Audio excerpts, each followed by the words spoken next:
କି ଗଛ ଆଣୁଛ? କି ଗଛ ଆଣୁଛ? ସକାଳ ପାଇଲାନି ନା ଗଛ ଗୁଡ଼ା ଆଣୁଛ? କେଉଁ ମାଲିକ ପଠେଇଛି? ଆଉ ନାଁ କ'ଣ? Forest department. ଏଠି କେଉଁ ଫରେଷ୍ଟର ତୁମେ ଫୋନ୍ କରୁନା ଯଦି ଜାଣିଛ?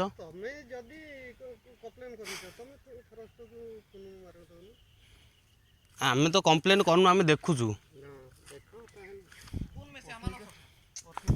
ହଁ ତୁମେ ଫୋନ୍ କର, ମୁଁ କଥା ହେଇଗଲେ ପଳେଇବି।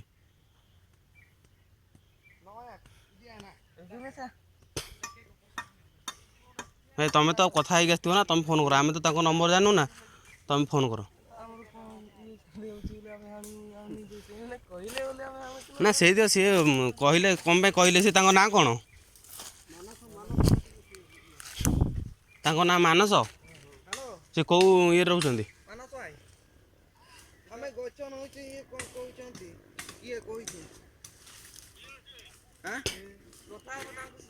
ଦିଅ। ହ୍ୟାଲୋ, ଆପଣ ଭାଇ କେଉଁ ଫରେଷ୍ଟରେ ଅଛନ୍ତି? ଟମକା ଫରେଷ୍ଟରେ ଅଛନ୍ତି। ଆଉ ଆପଣ କହିଥିଲେ ଗଛ ଆଣିବା ପାଇଁ?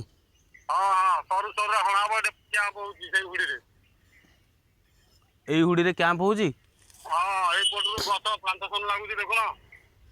କେଉଁ ଗୋରୁ କହିଲେ?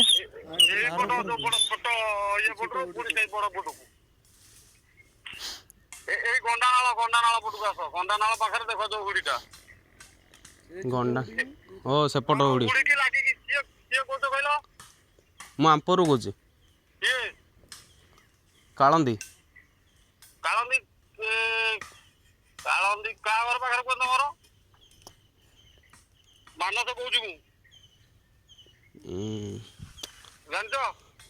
ମୁଁ ତ ଜାଣିନି ଆପଣଙ୍କ ଘରଟା କୋଉଠି?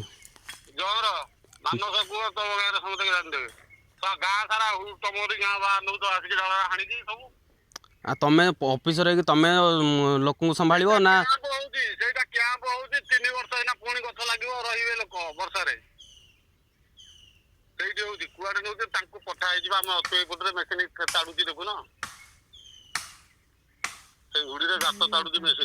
ଆଉ ଇଏ ଡାହୁ ଆଣିବା କଥା ନାଇଁ, ଗୋଟେ ଗୋଟେ ଗଛର ଆଣିଦେଲେ କେମିତି ଚଳିବ?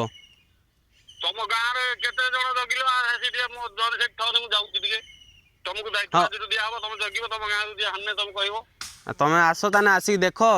ମୁଁ ଯଦି ମିଛ କଥା କହୁଛି, ତମେ ଯଦି ଅଫିସର ହେଇକି ଯଦି ଆମ ଗାଁ ମଣିଷଙ୍କୁ ତମେ ସମ୍ଭାଳି ନ ପାରୁଛ, ଆମେ ତ ଦିନେ ଅଧେ ପାଇଁ ଆସୁଛୁ।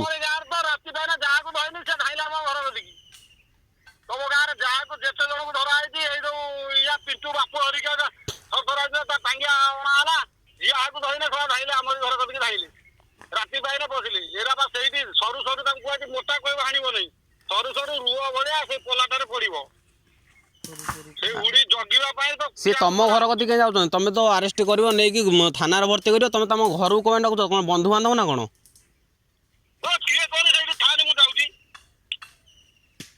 ହଉ ଆସ।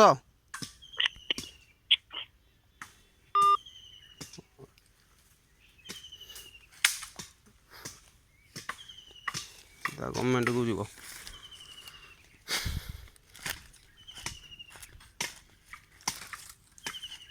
ସକାଳ ପାଇନେ ଏଇ ଯେଉଁ ଗୋଟେ ଗୋଟେ ମୂଳ ହଣା ହେଉଛି, ଏଇଟା କ'ଣ ଭଲ? ଆରେ ଯିଏ ତାଙ୍କ ସାଙ୍ଗରେ କଥା ହେଲା, ତାଙ୍କୁ କହିବ।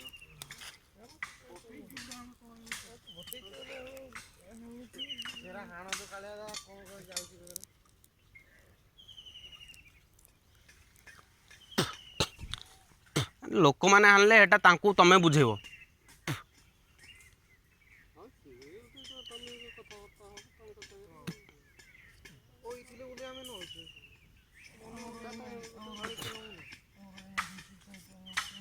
ସିଏ ବି ନାହାନ୍ତି। ହଁ ତମେ ସେ ଛିଡ଼ା ହେଇଥାନ୍ତେ, ହଁ ଆସିଲେ ନା ମୋ ପିଲାଙ୍କୁ ଧରିକି ଆସି ସେ ଆଣିବେ ନା, ମୋର ଇଦିରା ଲାଗିବ ନା। ଗାଁ ବାଲା କିଛି ଜାଣିନାହାନ୍ତି, ଯଦି କାହାର ଇଏ ଥିବ ସଟନ ଆସି ତମକୁ ପଚାରିବ ନା ନାଇଁ?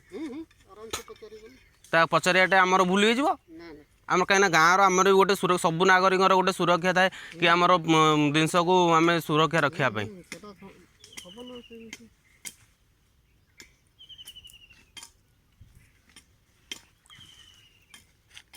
ଗାଁ ଲୋକ ଟିକେ ଯଦି ଭୁଲ କରିଦେଉଛନ୍ତି ସେ ତାଙ୍କ ଘରୁ କମାଇ ଯିବେ।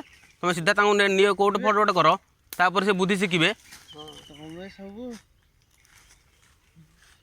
ମୁଁ ଆସିଛି ଏଇ 10 ଦିନ ହେଲା ଆସିଛି ବାହାରକୁ। ତୁ ତ ବାହାରେ ସବୁବେଳେ ପାଇଁ ରହିଲି। ଘର ଚିନ୍ତା କରିପାରିବୁନି, ଖାଲି ବାହାର ଚିନ୍ତା।